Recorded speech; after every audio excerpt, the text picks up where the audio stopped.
ඒ මොකද? මේන්න මොකද ප්‍රශ්නේ? ඇයි අම්මට දැන් බයිනේ මොකද තරහ වෙලා? මම දුතු මැනික. ඒ මොකද තරහ වෙලා තියෙන්නේ පුතා? ඇයි? අම්මා මොකද කරේ මම පුතාට?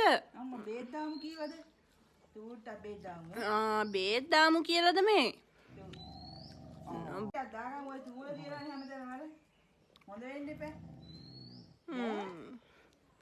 ඕන්න මගේ පුතාට බේත් දාන්න ඕනේ නෑ.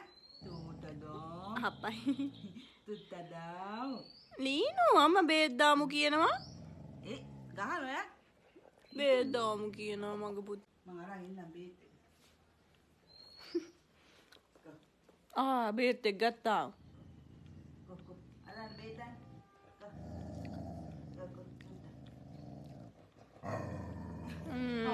සැර මෙයාගේ. එපා පුතේ අම්මට පයින්න පවුනේ. මොකද වෙන්නේ? ගෑනට රිදෙනවද නෑනේ?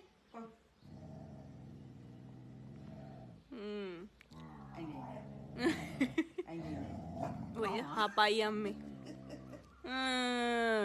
කෝට ගේන්නේ නෑ. කෝට. බයින්නකෝ ඔය බයින්නකෝ. ඉතින් තූටක් දාගමු අපි ඈ. ඒ පොඩ්ඩක් ඉන්න ඔය කියන ගහන්න.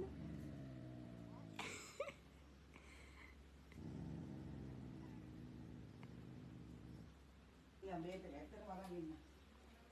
මේක රැප්පේ අංගී බලන්න අම්ම බේත් එක ගේන්නද ගියේ කියලා. ගේනවද පුතේ? හැංගෙන්න වෙයි එහෙනම්. නන්නෝ ගේනවද?